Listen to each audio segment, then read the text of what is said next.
Welcome back dear student. Nirmal PG college की online classes में एक बार फिर से मैं आपका हार्दिक स्वागत करता हूं। देखिए बच्चों, हमारा चल रहा था ट्रांस इफेक्ट के बारे में। ट्रांस इफेक्ट में हम देख चुके हैं कि कुछ लिगेंड ऐसे होते हैं जो कि अपनी ट्रांस पोजीशन पर आने वाले न्यूक्लियोफाइल को क्या करते हैं, उपस्थित करवाते हैं। कहने का मतलब अपनी ट्रांस पोजीशन पर उपस्थित लिगेंड के बॉन्ड को कमज़ोर कर देते हैं, जिससे न्यूक्लियोफाइल वहाँ अटैक करता है और वो लिगेंड निकल जाता है और न्यूक्लियोफाइल उसकी जगह पर जुड़ जाता है। ठीक है, इसके हमने दो कारण बताए थे। पहला कारण क्या बताया था? पहला कारण तो बताया था ध्रुवणता, जिसे हम क्या कहते हैं, पोलराइजेबिलिटी कहते हैं। मैंने आपको क्या बताया कि कोई भी ऋणायन या लिगेंड बड़े आकार का हो तो उस समय क्या होता है, उसके बाह्यतम कोश के इलेक्ट्रॉन और नाभिक के बीच में आकर्षण बल कम लगता है, जिससे मेटल उसको अपनी ओर खींच लेती है और मेटल अपनी ओर खींच के उसके बाह्यतम कोश के इलेक्ट्रॉन और उसके बीच में क्या करा देती है, ओवरलैपिंग करा देती है। क्या हो जाता है, इनके बीच में ओवरलैपिंग हो जाता है। यही कॉन्सेप्ट क्या कहलाता है आपका? पोलराइजेबिलिटी कहलाता है। क्या कहलाता है? पोलराइजेबिलिटी कहलाता है। इसकी वजह से क्या होता है, इनके मध्य का बॉन्ड मजबूत हो जाता है। इलेक्ट्रॉन डेंसिटी इस बॉन्ड के बीच में आ जाती है। जैसे ये बॉन्ड है आपका Ml और ये X बॉन्ड, तो ये Ml के बीच का बॉन्ड क्या हो जाएगा, स्ट्रांग हो जाएगा या मजबूत हो जाएगा।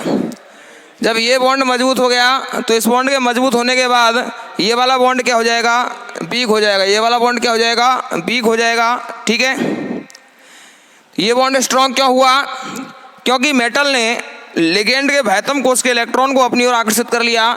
जो इलेक्ट्रॉन डेंसिटी है इस बॉन्ड के बीच में रह गई। जब इधर इलेक्ट्रॉन डेंसिटी बढ़ गई तो अब X से इलेक्ट्रॉन लेना ये कम कर देगा। इस वजह से इधर इलेक्ट्रॉन डेंसिटी कम हो गई और बॉन्ड कैसा हो गया, वीक हो गया। दूसरा जो फैक्टर था वो क्या था आपका, पाई बॉन्ड। क्या था? पाई बॉन्ड बन जाता है। ऐसा कब होता है? जब मेटल के पास में वैकेंट ऑर्बिटल प्रेजेंट होते हैं, मेटल फुलफिल्ड होता है और लिगेंड के पास में वैकेंट ऑर्बिटल प्रेजेंट होते हैं। ऐसी स्थिति में लिगेंड मेटल से इलेक्ट्रॉन ग्रहण करता है और बैक बॉन्डिंग होती है। वहाँ पर पाई बॉन्ड बनता है। पाई बॉन्ड के बनने के कारण मेटल और लिगेंड का मध्य का बॉन्ड इसी तरह क्या हो जाएगा, मजबूत हो जाएगा। जैसे ही ये बॉन्ड मजबूत होगा ये वाला बॉन्ड क्या हो जाएगा, वीक हो जाएगा। न्यूक्लियोफाइल यहाँ पर अटैक करेगा। जैसे ही न्यूक्लियोफाइल ने अटैक किया ये वीक बॉन्ड बाहर निकल जाएगा और इसकी जगह पर कौन जुड़ जाएगा, न्यूक्लियोफाइल जुड़ जाएगा। ठीक है, मैंने आपको बताया ये पाई बॉन्डिंग दो प्रकार की होती है। ये डी पाई पी पाई भी होती है और डी पाई बॉन्डिंग भी होती है। डी पाई पी पाई कब होगी? जब कोई ऐसा एटम प्रेजेंट हो जिसमें p ऑर्बिटल खाली हो। कोई भी ऐसा लिगेंड जिसमें p ऑर्बिटल खाली है, जैसे C2H4 में कार्बन का pz ऑर्बिटल खाली रहता है। और बात करें मेटल की तो मेटल में आपका dyz ऑर्बिटल खाली रहता है। इसका pz ऑर्बिटल किसका, कार्बन का pz ऑर्बिटल और मेटल का dz ऑर्बिटल आपस में क्या कर लेंगे, अतिव्यापन कर लेंगे। और ये जो अतिव्यापन हुआ है, इस अतिव्यापन के कारण ये इसे क्या बोलते हैं अपन, ये जो अतिव्यापन हुआ है इस अतिव्यापन को बोलते हैं अपन ओवरलैपिंग। क्या बोलते हैं, ओवरलैपिंग। और जैसे ही ओवरलैपिंग हुई क्या बन गया, पाई बॉन्ड बन गया। इनके मध्य का बॉन्ड स्ट्रांग हो गया। चूंकि ये कार्बन के वैकेंट p ऑर्बिटल और मेटल के d ऑर्बिटल के बीच में हो रहा है, इसलिए इसे डी पाई पी पाई बॉन्डिंग कहते हैं। क्या कहते हैं, डी पाई पी पाई बॉन्डिंग कहते हैं। इसी प्रकार से Pr3 का अगर एग्जांपल लिया जाए तो P में वैकेंट d ऑर्बिटल प्रेजेंट होते हैं। क्या होते हैं, P में वैकेंट d ऑर्बिटल प्रेजेंट होते हैं। कैसे पता लगा? फास्फोरस की बात करें 1s2 2s2 2p6 3s2 3p3 3d0। कहने का मतलब इसमें क्या वैकेंट है, इसमें 3d ऑर्बिटल वैकेंट है, d ऑर्बिटल वैकेंट है। इसके d ऑर्बिटल, मेटल के पास तो d ऑर्बिटल ही फुलफिल्ड होते हैं, तो इसके वैकेंट d ऑर्बिटल मेटल के फुलफिल्ड d ऑर्बिटल के साथ में ओवरलैपिंग कर लेगा, जिससे उनके मध्य में क्या हो जाएगी, डी पाई बॉन्डिंग हो जाएगी। कौन सी? डी पाई बॉन्डिंग हो जाएगी। डी पाई क्यों बोला? क्योंकि दोनों के ही d ऑर्बिटल इस बॉन्डिंग में पार्टिसिपेट कर रहे हैं। ठीक है, अब ये तो ट्रांस इफेक्ट के बारे में हमने देख लिया था। हम कुछ एग्जांपल्स कर रहे थे जिसमें आपका अगला एग्जाम्पल का क्वेश्चन आपके सामने लिखा हुआ है। क्वेश्चन क्या है ध्यान से पढ़िए और इसे करने का प्रयास करिए। कुछ भी नहीं है, एक एक करके हमें लिगेंड रखने हैं। ट्रांस इफेक्ट के आधार पर हमें क्या करना है, जिसका ट्रांस इफेक्ट ज़्यादा है उसका ट्रांस बॉन्ड तोड़कर आने वाला न्यूक्लियोफाइल जोड़ देना है। किस प्रकार से जोड़ेंगे देखिए, पहले क्वेश्चन पढ़िए ध्यान से। व्याख्या सहित समझाइए कि PtCl4 2- से आरंभ करके PtCl Br NH3Py के दो समावयवी किस तरह प्राप्त करोगे। कहने का मतलब क्या करना है हमको, हमारे पास ये दिया गया है PtCl4 2-, इससे हमें ये प्राप्त करना है PtCl Br NH3Py। कहने का मतलब चारों के चारों लिगेंड अलग अलग हैं, इसके दो समावयवी हमें प्राप्त करने हैं। दो समावयवी प्राप्त करने हैं जिनमें NH3Py लिगेंड में से कोई एक, दोनों समावयवी किस प्रकार के हों, जिनमें NH3 लिगेंड Cl के ट्रांस हो, चाहे Py लिगेंड Cl के ट्रांस हो, लेकिन कोई ना कोई सा एक Cl के ट्रांस में होना चाहिए। इस प्रकार के हमें दो समावयवी प्राप्त करने हैं। करना क्या है बच्चों, कुछ नहीं करना, आपको दिया गया है PtCl4। क्या दिया गया है, PtCl4। PtCl4 की स्ट्रक्चर किस प्रकार से बनाओगे, Cl Cl Cl Cl, ये क्या है PtCl4। क्या दिया गया है 2-, PtCl4 2- दिया गया है। से आरंभ करके हमें वहाँ कहाँ तक पहुँचना है, लास्ट में इस तक पहुँचना है। लिगेंड कौन कौन से दिए गए हैं, लिगेंड दिए गए हैं हमें, एक तो Cl लिगेंड है, Br लिगेंड है, NH3 लिगेंड है और Py लिगेंड है। 4 लिगेंड है कि नहीं कॉम्प्लेक्स में, ये 4 लिगेंड हमारे पास। सबसे पहले तो बच्चों हमें ये पता होना चाहिए कि इसमें से किसका ट्रांस इफेक्ट ज़्यादा है, किसका ट्रांस इफेक्ट कम है। मैंने आपको कल की क्लास में बताया है कि नाइट्रोजन के NO2- को यदि छोड़ दिया जाए तो सारे नाइट्रोजन के लिगेंड का ट्रांस इफेक्ट हैलोजन की तुलना में कम होता है। जितने भी नाइट्रोजन के लिगेंड हैं उन सबका ट्रांस इफेक्ट हैलोजन की तुलना में कम होता है, बशर्ते NO2- को छोड़कर, क्योंकि NO2- का ट्रांस इफेक्ट हैलोजन से ज़्यादा होता है। ठीक है, यहाँ पर यदि हम निकालें, ये दो हैलोजन हैं Cl और Br, इनका ट्रांस इफेक्ट NH3 और Py से तो ज़्यादा होना चाहिए। ओवरऑल क्रम नहीं लिखा है हमने, केवल इतना बताया कि Cl और Br, Cl- और Br- का ट्रांस इफेक्ट NH3 और Py से ज़्यादा होना चाहिए। ये तो हमें पता लग गया क्योंकि हैलोजन का ज़्यादा होता है। अब बात आती है Br- और Cl में से किसका ज़्यादा है। तो हम जानते हैं कि जितना बड़ा ऋणायन होगा उसका पोलराइजेशन उतना ही ज़्यादा होगा। ऋणायन का आकार जितना बड़ा होगा उसका पोलराइजेशन उतना ही ज़्यादा होगा, बनने वाला बॉन्ड उतना ही स्ट्रॉन्ग बनेगा और अपने ट्रांस बॉन्ड को क्या कर देगा, वो कमज़ोर कर देगा। इसका मतलब बड़े आकार का ऋणायन ज़्यादा ट्रांस इफेक्ट शो करेगा। बड़े आकार का ऋणायन कौन सा है, Br-, तो इन दोनों में से Br- का ज़्यादा, फिर Cl- का ट्रांस इफेक्ट, Br- का फिर Cl- का ट्रांस इफेक्ट है। उसके बाद अब आता है हमारे पास NH3 और Py। क्या आता है बच्चों, अब आता है NH3 और Py। इसमें से बात करें हम तो Py का ट्रांस इफेक्ट, प्रीडीन का ट्रांस इफेक्ट ज़्यादा होता है और NH3 का ट्रांस इफेक्ट कम होता है।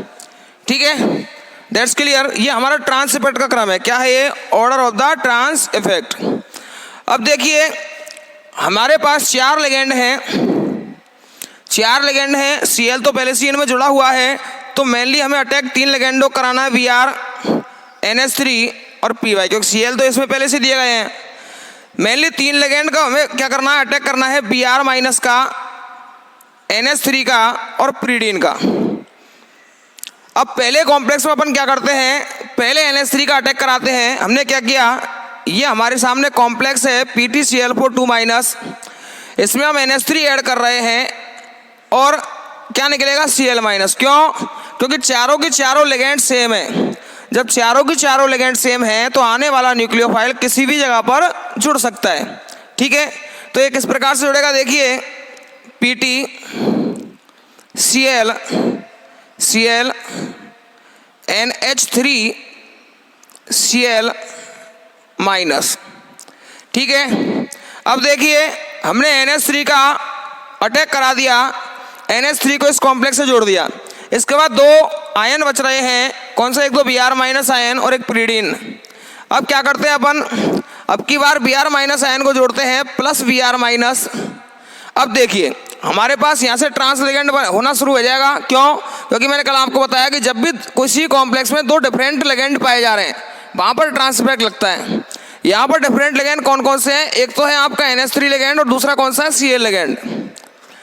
इन दोनों में से किसका ट्रांस इफेक्ट ज़्यादा है? हम जानते हैं कि Cl माइनस का ट्रांस इफेक्ट NH3 के ट्रांस इफेक्ट की तुलना में ज़्यादा होता है। इसका मतलब जब Cl माइनस का ट्रांस इफेक्ट ज़्यादा है तो ये अपने ट्रांस बॉन्ड को कमज़ोर कर देगा। ये ट्रांस बॉन्ड कमज़ोर हो जाएगा, Br माइनस इस मेटल पे अटैक करेगा और ये ट्रांस बॉन्ड यहाँ से चला जाएगा। वापस से समझ लीजिए, ये इसका ट्रांस इफेक्ट ज़्यादा है, ये अपने ट्रांस बॉन्ड को कमज़ोर कर देगा। Br माइनस यहाँ अटैक करेगा, Cl माइनस बाहर निकल जाएगा। इसका मतलब minus Cl minus, Cl minus बाहर निकल गया। अब क्या बना हमारे पास, जो बनने वाला कॉम्प्लेक्स है क्या है, इधर क्या जुड़ा हमारे पास Br माइनस, Cl को हटाकर Br जुड़ गया, Br Cl NH3 और Cl माइनस। ठीक है बच्चों, क्या हुआ है, Br माइनस ने अटैक किया, Br माइनस जुड़ेगा कहाँ, तो जिसका ट्रांस इफेक्ट ज़्यादा होगा उसकी ट्रांस पोजीशन पर Br जुड़ेगा। ट्रांस इफेक्ट Cl का ज़्यादा है, इसकी ट्रांस पोजीशन ये है, यहाँ जाकर क्या जुड़ गया, Br जुड़ गया। ये हमारे पास फर्स्ट कॉम्प्लेक्स प्राप्त हुआ, ये वाला कॉम्प्लेक्स हमें सेकंड कॉम्प्लेक्स प्राप्त हुआ, ये कॉम्प्लेक्स थर्ड कॉम्प्लेक्स प्राप्त हुआ, और अब जो कॉम्प्लेक्स प्राप्त होगा वो कौन सा होगा, फोर्थ कॉम्प्लेक्स। अब बचा कौन सा लिगेंड है हमारे पास, लिगेंड बचा है प्रीडीन। कौन सा लिगेंड बचा है, प्रीडीन लिगेंड बचा है। अब बात आती है कि प्रीडीन कहाँ जुड़े। अब हमारे पास तीन डिफरेंट लिगेंड है, कितने, तीन डिफरेंट लिगेंड हैं, और तीनों में हमें देखना है किसका ट्रांस इफेक्ट सबसे ज़्यादा है।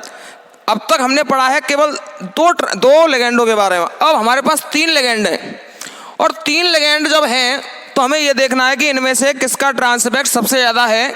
जिसका ट्रांस इफेक्ट सबसे ज़्यादा होगा उसका ट्रांस बॉन्ड टूटेगा, वहाँ पर कौन जुड़ जाएगा, प्रीडीन जुड़ जाएगा। हमारे पास तीन लिगेंड कौन कौन से, एक लिगेंड तो है Br, दूसरा लिगेंड है Cl और तीसरा लिगेंड है NH3। हमने अभी अभी लिखा है order of the trans effect, trans effect का ऑर्डर लिखा है जिसमें Br माइनस का ट्रांस इफेक्ट सबसे ज़्यादा होता है। इसका मतलब Br माइनस का ट्रांस इफेक्ट सर्वाधिक है।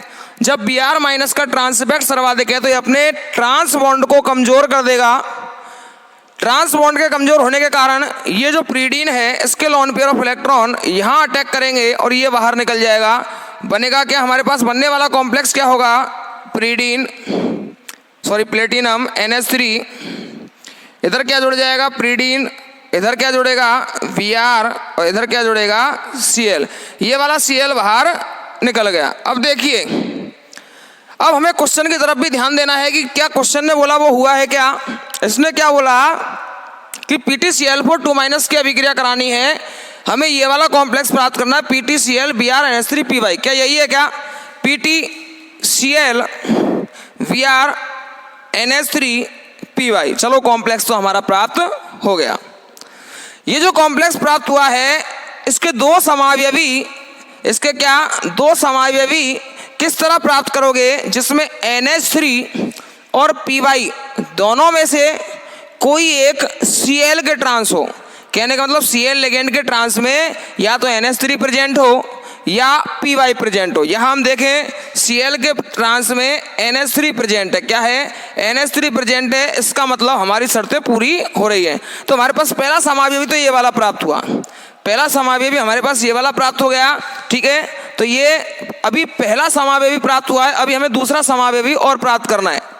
ठीक है, तो हम इसको एक साइड लिख लेते हैं। जो हमारा पहला समावयवी प्राप्त हुआ कौन सा है, ये हमारा Br Cl Pt NH3 Py, ये वाला समावयवी प्राप्त हुआ है। ठीक है, अब देखिए पहले हमने क्या किया था, सबसे पहले कराई थी NH3 की अभिक्रिया। अब हम इसको चेंज कर सकते हैं। अब की बार हम क्या कर रहे हैं, platinum Cl Cl Cl Cl 2- PtCl4 2- की अभिक्रिया करा रहे हैं। अब की बार हम जब PtCl4 2- की अभिक्रिया करा रहे हैं, पहले हमने NH3 का अटैक कराया था, अब की बार हम क्या कर रहे हैं, NH3 का अटैक ना कराकर पहले प्रीडीन का अटैक करा रहे हैं। किसका? पहले प्रीडीन लिगेंड जोड़ रहे हैं, ठीक है। चारों Cl हैं, चारों ही Cl लिगेंड हैं, इस वजह से कोई एक Cl बाहर निकल जाएगा, उसके स्थान पर कौन जुड़ जाएगा? प्रीडीन लिगेंड जुड़ जाएगा। ये Py जुड़ गया, Cl Cl Cl माइनस, ठीक है। अब देखिए आगे क्या करना है हमें, अब बचा Br और NH3। अब की बार हम क्या कराते हैं, Br माइनस का अटैक कराते हैं और क्या निकलेगा यहाँ से। अब देखते हैं, हमारे पास एक तो है प्रीडीन, क्या है, एक तो है प्रीडीन। प्रीडीन की स्ट्रक्चर क्या है, ये प्रीडीन की स्ट्रक्चर है, ये एक तो प्रीडीन है और दूसरा क्या है, हमारे पास Cl है। प्रीडीन और Cl माइनस लिगेंड में से किसका ट्रांस इफेक्ट ज़्यादा होता है? हम जानते हैं Cl का ट्रांस इफेक्ट ज़्यादा होता है प्रीडीन की तुलना में।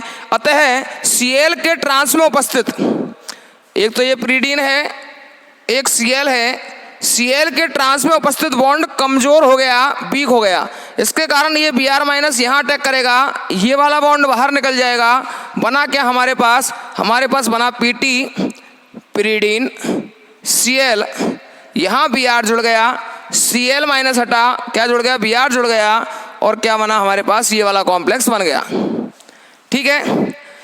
अब जो तीसरा लिगेंड हमारे पास बचा है, वो तीसरा लिगेंड कौन सा है? NH3 ligand. कौन सा लिगेंड है? NH3 लिगेंड है। अब की बार हमें NH3 का अटैक कराना है।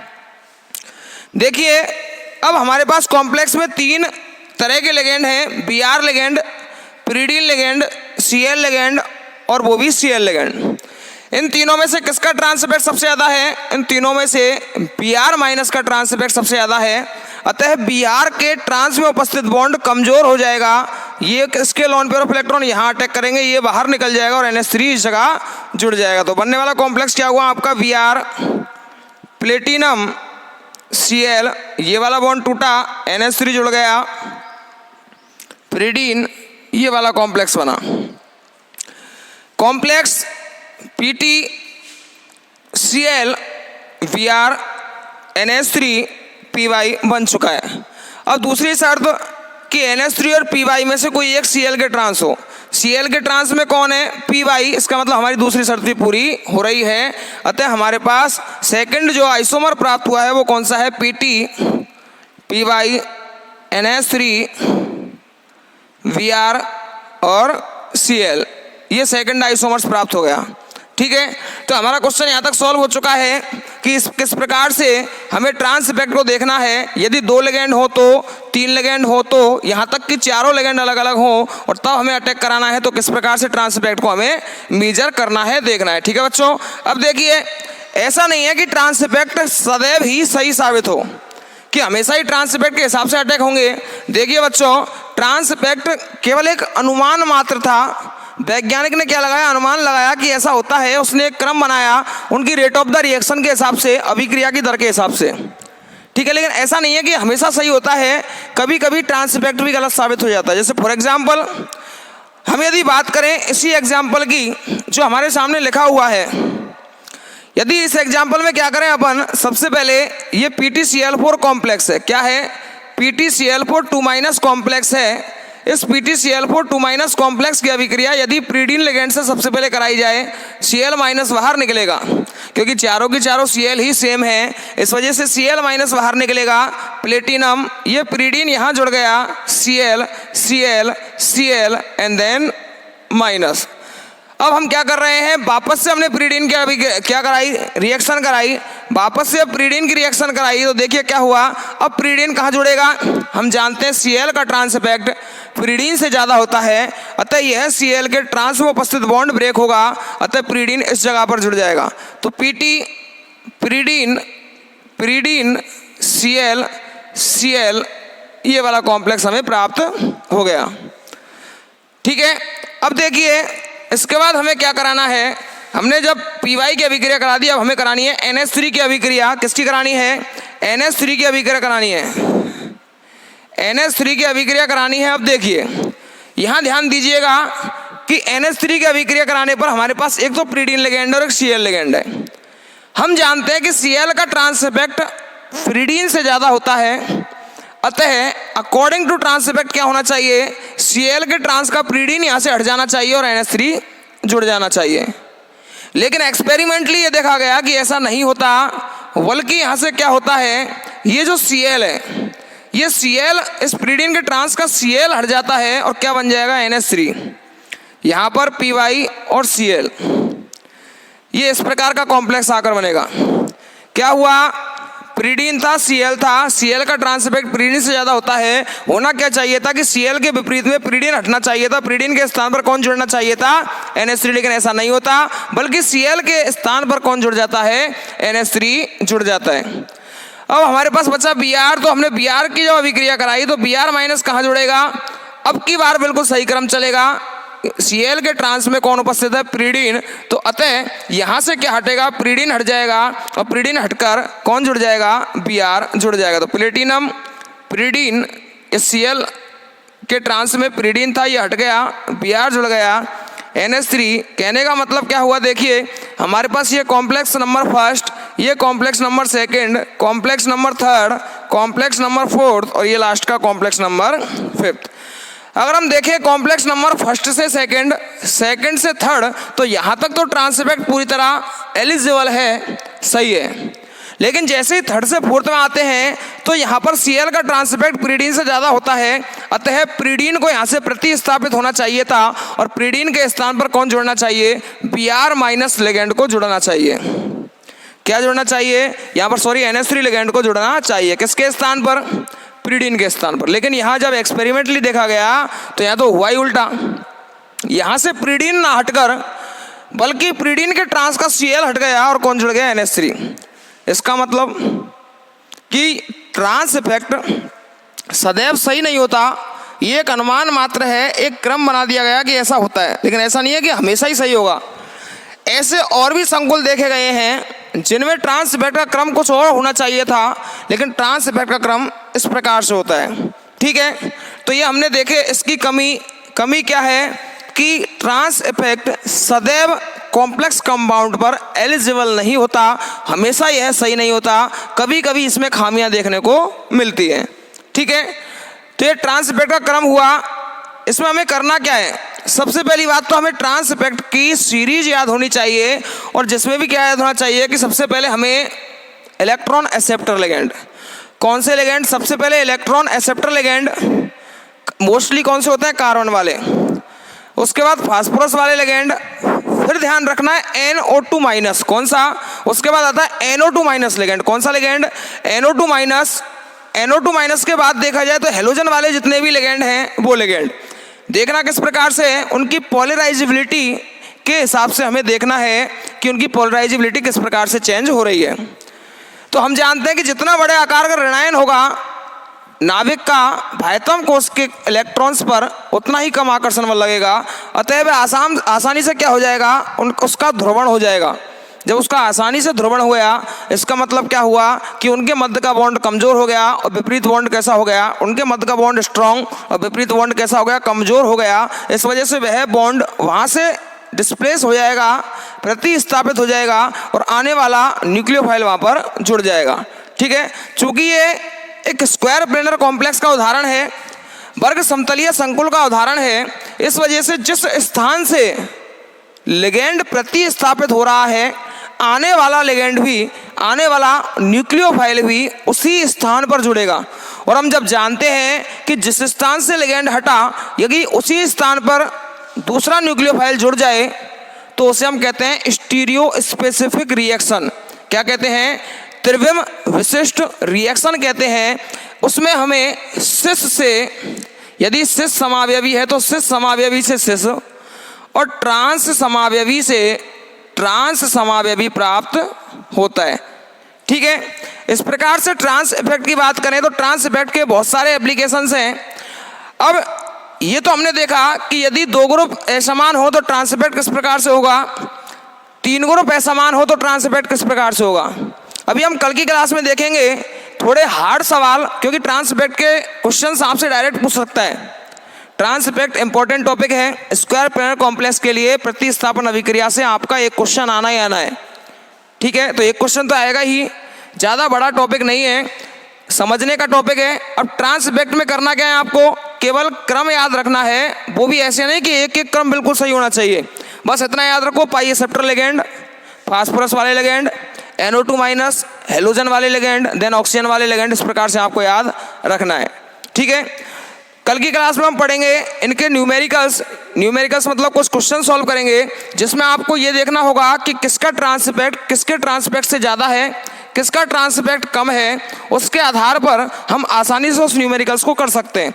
तो कल की क्लास तक आपको पूरी सीरीज याद होनी चाहिए, पूरी सारणी याद होनी चाहिए, तभी आप उन क्वेश्चंस को कर सकोगे। आज के लिए हम इतना ही पढ़ेंगे, कल तक के लिए धन्यवाद।